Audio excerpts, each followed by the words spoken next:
capítulo 1.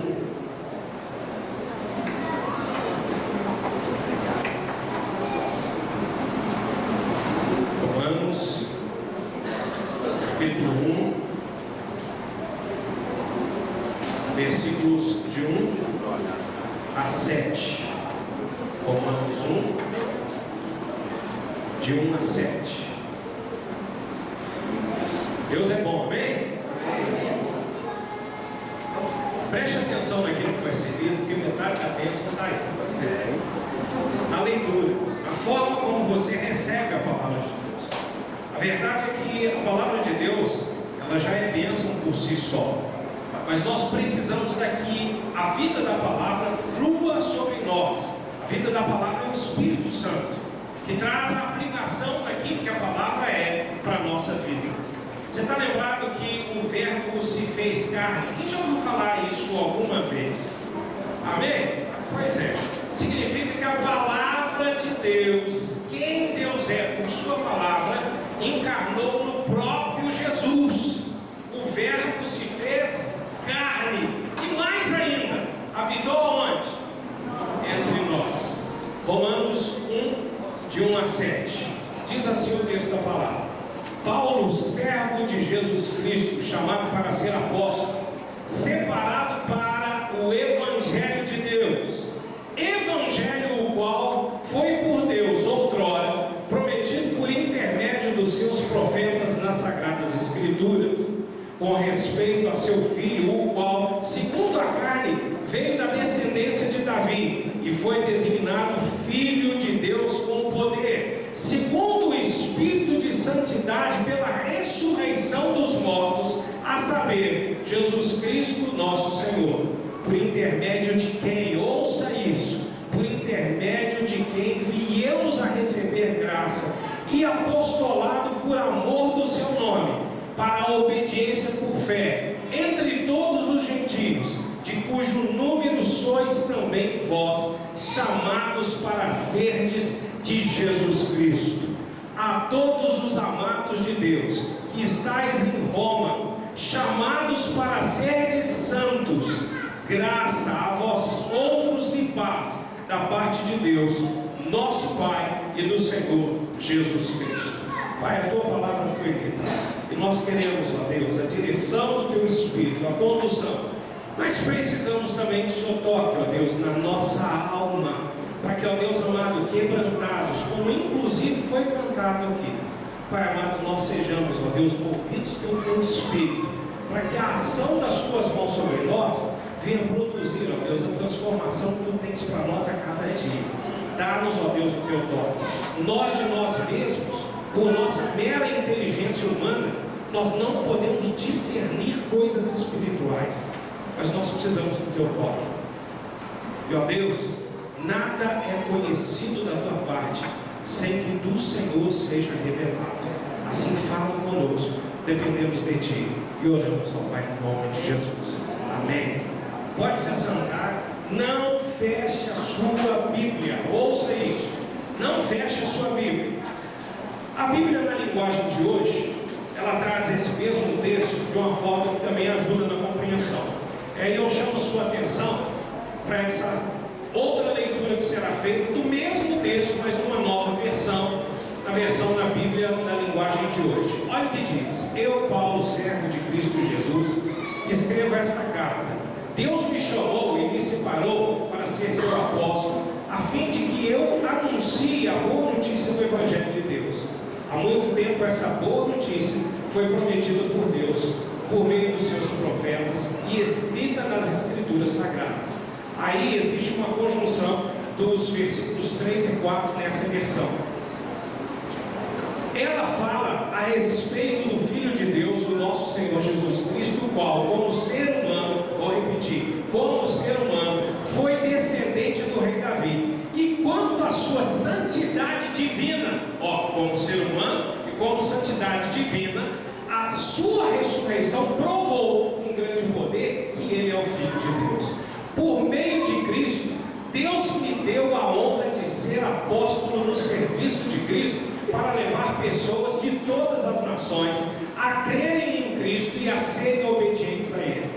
Entre essas pessoas estão vocês que moram em Roma, a quem Deus tem chamado para pertencerem a Jesus Cristo. Por isso, eu escrevo a todos vocês que estão em Roma, todos vocês a quem Deus ama e a quem tem chamado para serem o seu próprio povo. Que a graça e a paz de Deus, o nosso Pai, e do Senhor Jesus Cristo estejam com vocês. Bênção demais! Todo discípulo e discípula de Cristo, ele deve conhecer o livro de Romanos um pouco mais profundamente.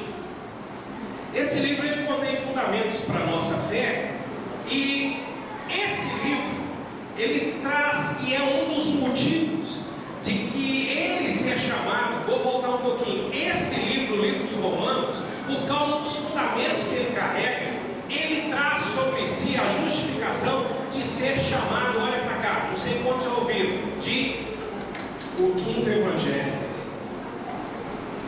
O livro de Romanos é chamado de o quinto evangelho. Mateus, Marcos, Lucas e João falam do Cristo encarnado, ou seja, do Deus que se fez carne. Isso. Romanos, ele já é o evangelho do Cristo ressurreto. Ele nos mostra não apenas Deus conosco, olha para mim, mas Deus dentro de nós. Aleluia. Essa mudança, ela é o centro do evangelho. Romanos nos revela a glória da ressurreição. Mas que evangelho é esse? Deus, ele compartilhou a sua própria glória divina conosco. Houve um tempo em que Deus era Deus, mas depois Deus também se fez homem em Cristo. Percebe isso? No princípio Deus era somente Deus, mas ele se fez carne e habitou entre nós. Ao se transformar, ao se mostrar, ao ser trazido como ser humano, ele morreu e ele ressuscitou. Entretanto, quando ressuscitou, presta muita atenção nisso, Jesus ele não deixou de ser homem. Vou repetir, quando Jesus ressuscitou, ele não deixou de ser homem. Aí está um mistério glorioso. Essa é a glória do evangelho. Quando Jesus levanta dos mortos, ele não voltou a ser como era antes de ter se tornado gente. Ele se tornou Deus que se fez carne, morreu e ressuscitou. Portanto, ouça o que eu vou te dizer agora. Essa é a percepção nova. Há um Deus que também é homem, que está no trono de glória. Presta atenção nisso que traz para nós. Olha a profundidade.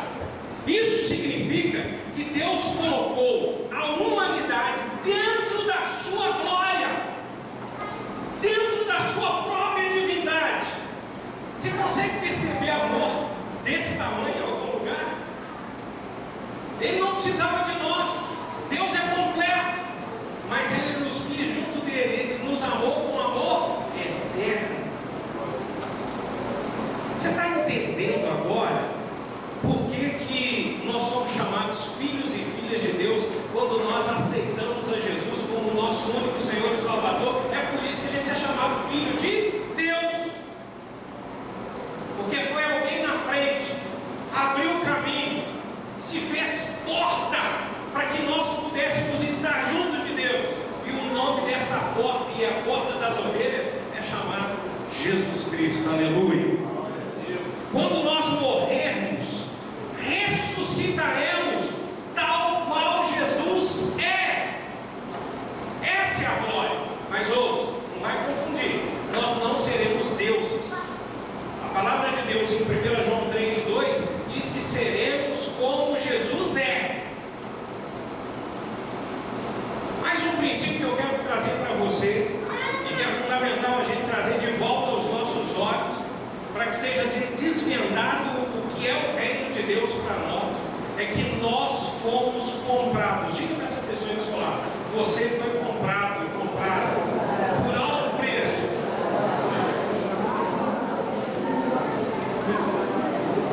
Então ouça aqui, olha para mim. Você foi comprado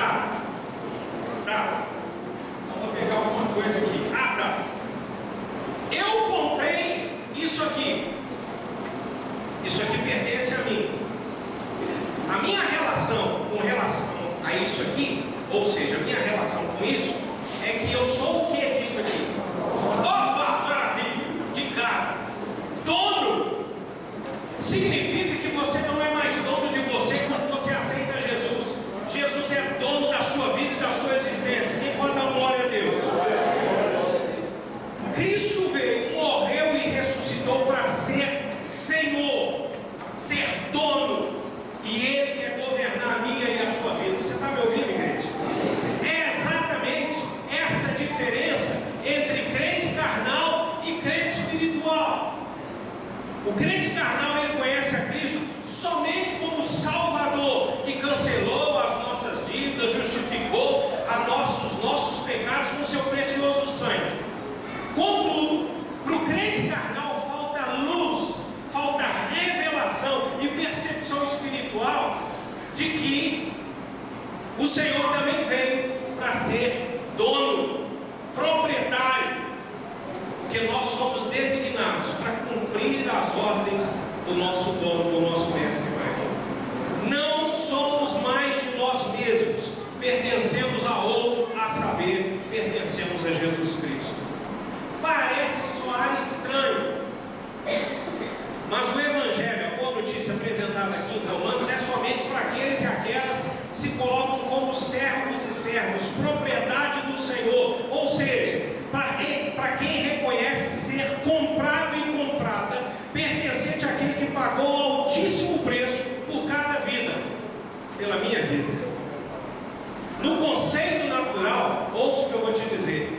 Pensar sobre si mesmo como propriedade, vou usar uma palavra que às vezes hoje pesa bastante, e é a palavra que melhor traduz servo no Evangelho.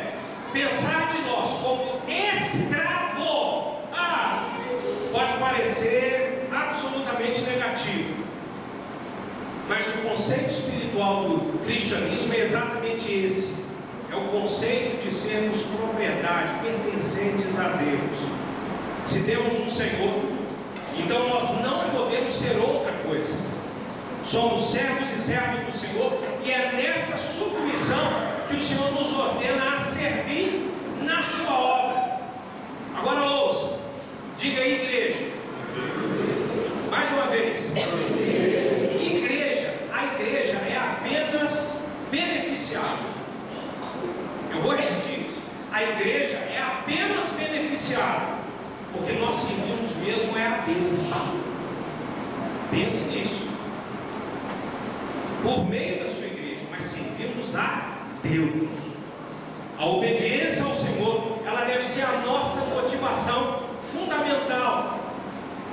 E com relação à obra de Deus, nós podemos errar por desobediência ou podemos errar por presunção. Desobediência é quando não fazemos o que Deus mandou, mas errar por presunção é fazer o que Deus não nos mandou fazer, e a gente erra das duas formas. Outro princípio que eu quero trazer para você é que o Evangelho é uma pessoa. Diga isso para esse irmão e irmã amado, precioso, cheiroso e ungido que está aí perto de vocês. O Evangelho é uma pessoa.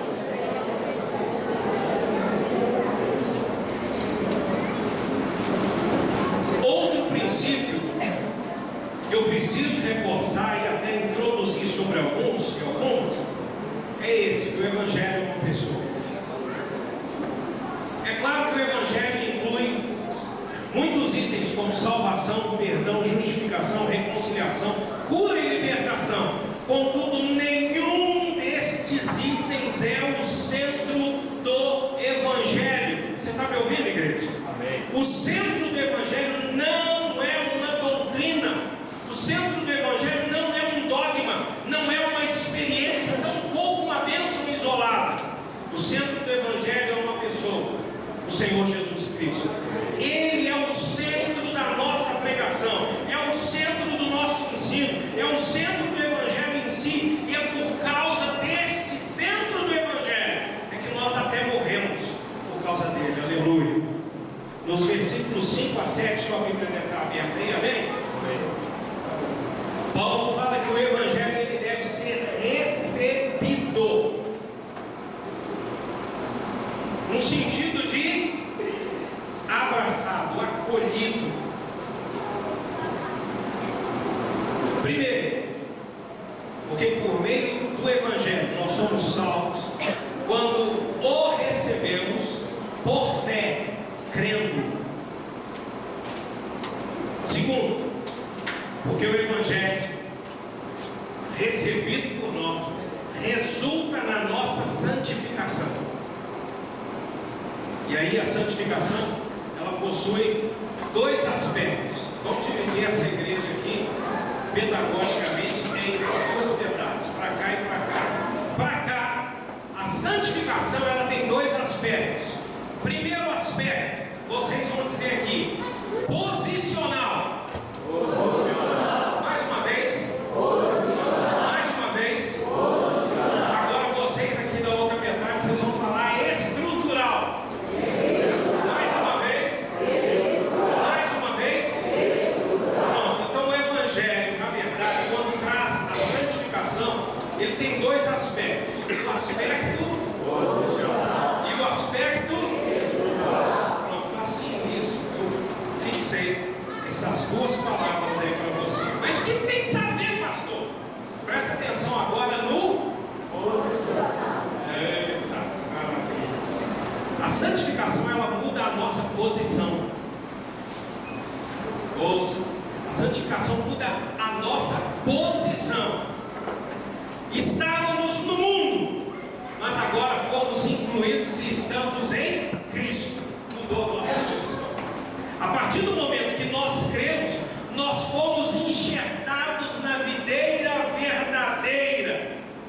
E por isso temos a nossa nova posição em Cristo. Nós fomos santificados, presta atenção nisso, pela vida do Deus no corpo de Cristo. Mudou a nossa posição. A santidade de Cristo ela foi implantada em nós porque mudamos de posição. Não pertencemos mais ao mundo. Somos cidadãos do céu. Somos em Cristo. Amém ou não amém? Amém. Tá. E o outro aspecto qual que é? Vamos ver se vocês lembram. Estrutural. Pois é. A santificação ela muda a nossa estrutura. Ó, mudou a nossa posição. Agora muda a nossa estrutura. Presta atenção nisso. Quando nós somos transformados por causa do Evangelho em nós, há uma mudança na nossa disposição e na nossa vontade. Antes nós tínhamos desejos e reações que não vinham de Deus, mas à medida que o Espírito Santo recebe espaço na minha e na sua vida, através de um processo de transformação, as nossas disposições e vontades vão sendo direcionadas ou redirecionadas pelo quebrantamento e pelo efeito da palavra de Deus que vai nos lavando. Vós já estáis limpos pela palavra que vos tenho dito. Quem aqui já passou muito frio e foi para perto de uma fogueira? Levanta a mão. Pergunto, qual foi o efeito da fogueira sobre você? Acertar no ciclo, isso aí. Aquecer mudou algo dentro de você em termos de uma transformação, uma transferência de temperatura. Ouça, quando você se aproxima de Deus, uma porção do caráter dele é movido para dentro de você e transforma quem você é. Muda a sua estrutura. Olha para essa pessoa linda e abençoada do seu lado. Fala assim: Jesus tem uma obra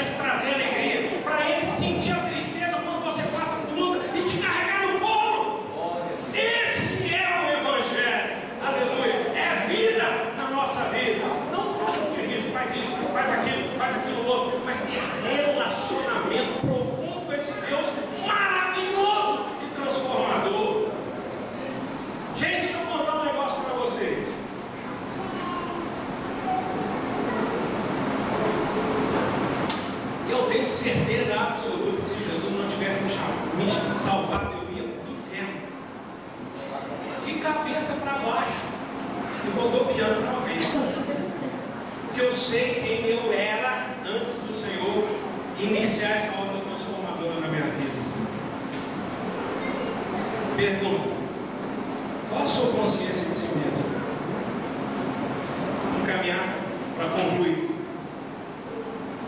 A santificação posicional, ela é instantânea. Aceitei Jesus, só colocar. Mas a estrutural, ela é um processo que dura a vida inteira. Eu preciso me manter junto da fogueira para me manter aquecido por ela. Você está me entendendo, crente? Aleluia. Então, nós podemos afirmar que somos santos.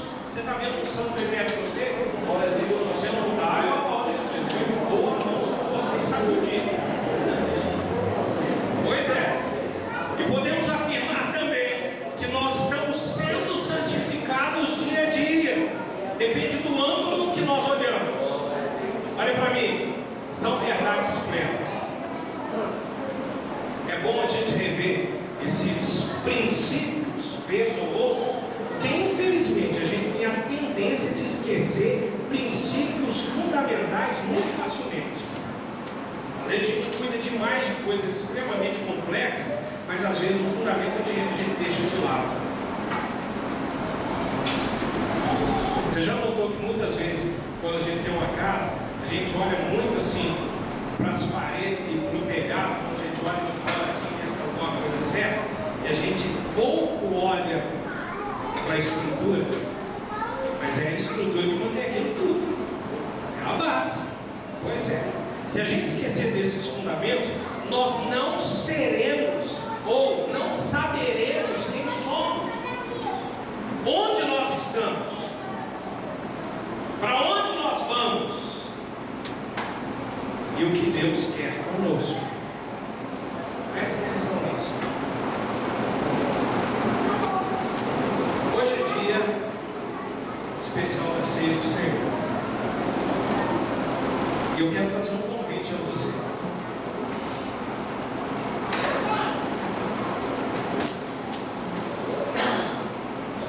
Quero convidar você, claro, aqueles e aquelas que puderem, a nos colocarmos de joelhos, para a gente pensar um pouco sobre o que nós vamos fazer daqui a um tempinho. A ceia do Senhor. A ceia do Senhor, ela não é um rito pelo rito, ela é um memorial. Ela traz para nós a reflexão de uma posição que nós fomos chamados. E isso é importante. E se você puder, só se você puder, quero convidá-lo a se colocar de joelhos. E eu vou fazer algumas perguntas que eu também vou colocar de joelhos. Preste atenção. Só aqueles que puderem, amados. O sacrifício não está no joelho, está no coração. E o sacrifício agradável a Deus é um coração quebrantado e um espírito contrito. Agora ouça. Presta atenção na minha voz. Nesse momento, quem é você em Cristo? Você tem deixado que o Senhor Jesus governe a sua vida, ou seja, um participante distante? O Senhor, ele tem a capacidade dada por você de interferir na sua vida, no curso da tua história, porque você escolheu isso? Ou ele é um espectador? O Espírito de Deus tem conseguido achar lugar em sua vida para santificar você?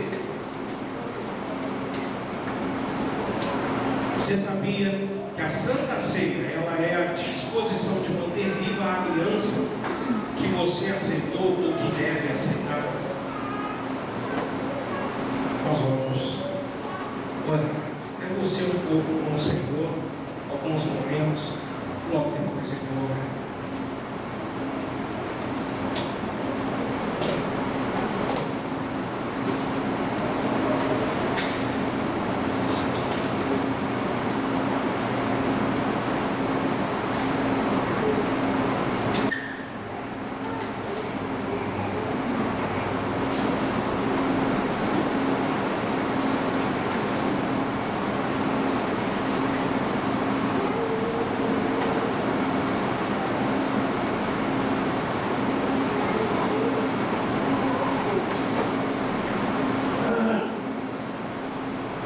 precioso.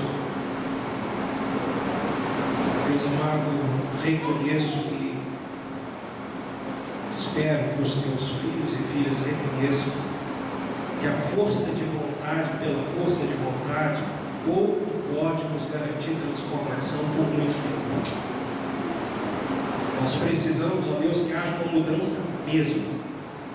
E essa mudança não é produzida porque simplesmente nós queremos que ela aconteça. Nós dependemos do Senhor. E é por isso que nós contamos com tua graça, com tua misericórdia. Eu glorifico o teu santo nome porque a tua palavra, ó Deus amado, movida pelo teu Espírito, faz com que a nossa inteligência, dada por ti, ó Deus amado, seja colocada em funcionamento e a gente analise aquilo que a gente tem crido, ou a forma como nós temos crido. Faz com que nós pensemos e lembremos que o Senhor é um Deus misericordioso, que nos alcança com mão forte e poderosa, a ponto de ter entregue o seu único filho, unigênito, para ser transformado em primogênito, o primeiro de muitos. Nós, ó Deus, confessamos a Ti, ó Deus, as nossas falhas e imperfeições. Confessamos diante de Ti, ó Deus, a nossa, muitas vezes, presente autonomia pecaminosa, onde a gente quer fazer e tomar as nossas decisões, sem que haja, ó Deus, uma busca da Tua direção e da Tua anuência. Perdoa, ó Deus, porque muitas vezes nós te tratamos como alguém que tem que fazer faxina na nossa vida. A gente vai e caminha independente de Ti, depois acha que o Senhor tem a obrigação de ir atrás consertando e limpando tudo. Senhor, a Tua posição na nossa vida não é de responsável por consertar aquilo que a gente errou, mas é de responsável para transformar-nos a tal ponto que a gente não erre tanto mais.